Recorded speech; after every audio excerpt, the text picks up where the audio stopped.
Good afternoon, awesome people. Well, we are here in downtown Denver, Colorado. This is one of the reasons I came back to the US. I'm here for a professional conference. I need to do a few things, presentations, students, and all that stuff. And then, of course, we'll be back to paradise shortly.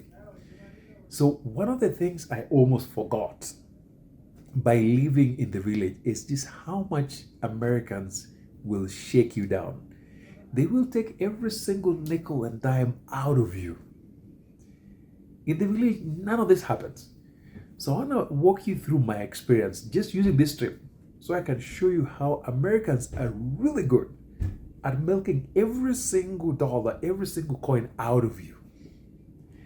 So before we unpack all of that, friends, this is one of Daisy's channel. Typically, we film from Kenya, Karating in Western Africa. Western Kenya in Africa, eastern part of Africa. But of course, we go back and forth. And so sometimes I'm in the US, sometimes I'm home. My heart, my soul, my everything is back in the village. I'm here physically, but everything in me is left back there. So I'm just going to walk you about some of the things I really don't enjoy about the US. I'm doing what I got to do, but I know I'll be back shortly.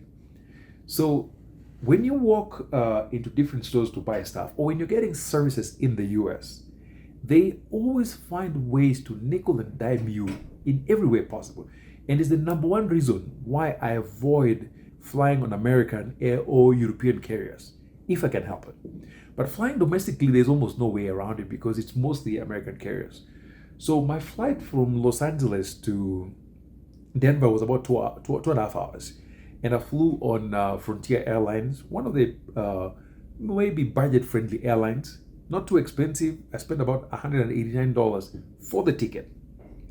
But that's where the good news stops.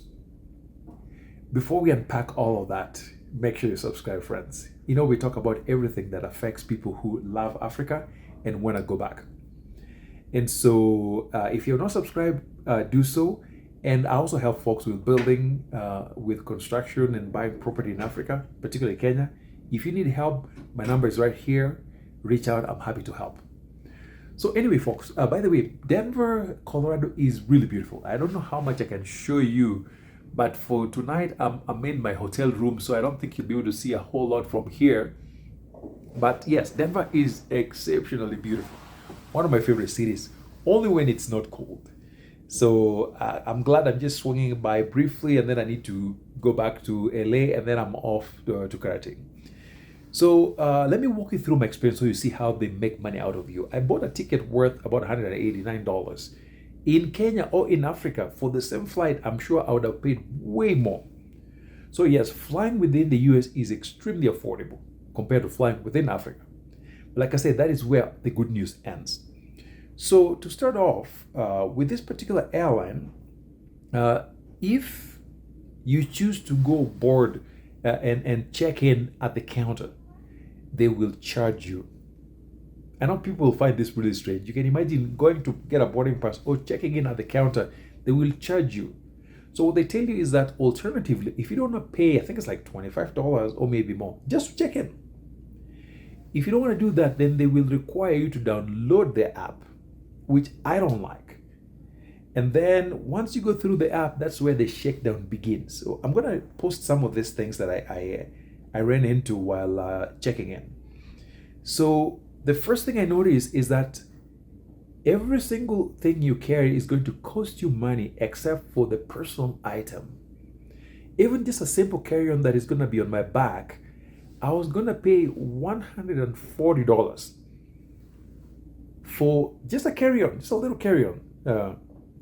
So you can imagine the cost of a bag that I'm going to carry is almost the equivalent of the cost of the ticket.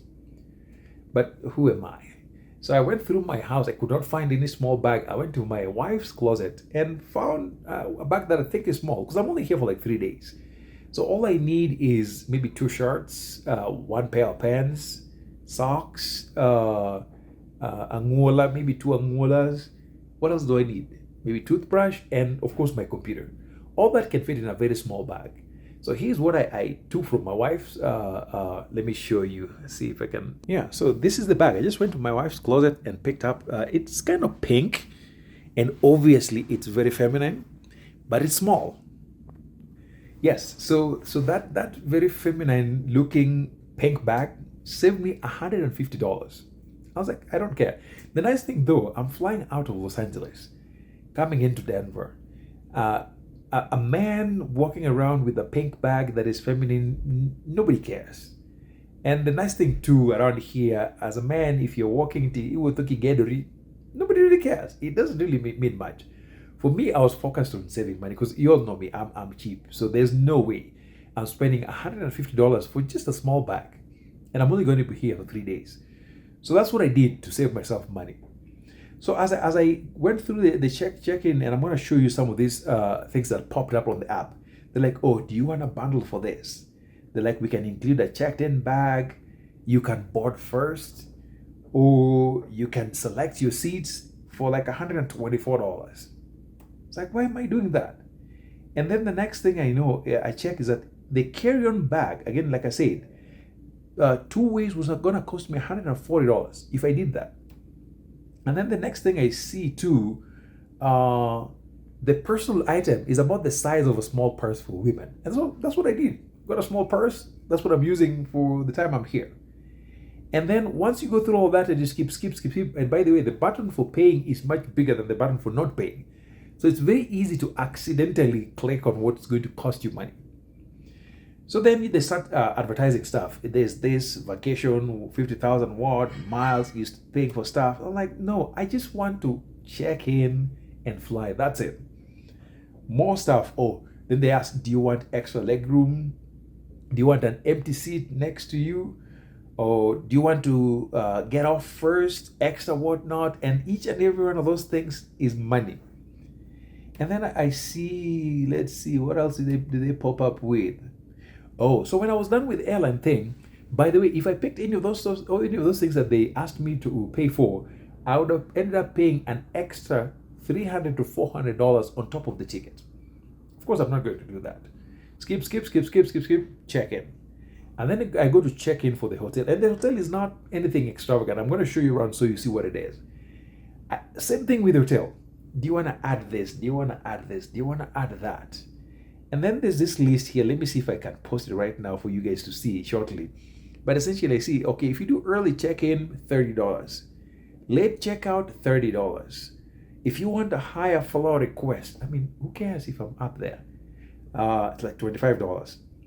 Oh, and this is another interesting one. They're asking, do you want a chance to romance request? I don't even know what that is. Maybe it's what you're thinking.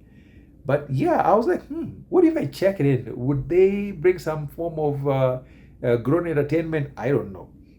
But every little thing, and then something to do with pets, $100. Same thing, little things here and there, all that stuff. And so I'm going to walk you through the hotel. And this is, like I said, this is nothing high-end, just average hotel. Given where I am in downtown, this would be considered somewhere mid-range. It cost me about $240 a night. And the annoying thing is that does not even include complimentary breakfast, which you will often find in some of these budget hotels that people use away from downtown. They don't even include a complimentary breakfast. So I'm paying $240 a night, and like the hotel is nice. Let me walk you around. Not too bad. This is essentially what it looks like. This is the entrance, and then right by the entrance here they have where they have the ironing, whatever. Then you have some stuff set up here that you can use. But now take a look. This is $7. And how much water is this? Just 1 liter of water. $7. I don't know what these ones are. And the trick is, by the way, when you go to a hotel, don't just use stuff, because oftentimes you'll find these things are going to come to your bill. So you got water set up, there's coffee here, and I think the coffee is probably free, of course. So just basic stuff, nothing really extravagant, very nicely done. Here is the bathrooms. Now, the one thing I like about many of these places is that they are so well done in terms of the finishes. I just don't like the wallpaper, but it's very well done, very clean. Let's see, and this is a standard, I think, deluxe room. Just decent place. Again, like I said, nothing really extravagant. But for a night, this will set you back about $140 without any complimentary breakfast, which you will find in budget hotels.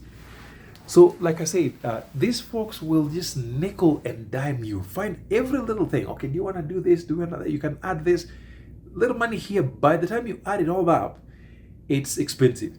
Now, here's the kicker: the Uber ride from my house in Long Beach to LAX, Los Angeles National Airport, and then I took Uber from the airport in Denver to Denver downtown. The Uber ride alone from my house to the airport and then from airport back home is going to cost me about the same amount of money it cost me to buy the ticket.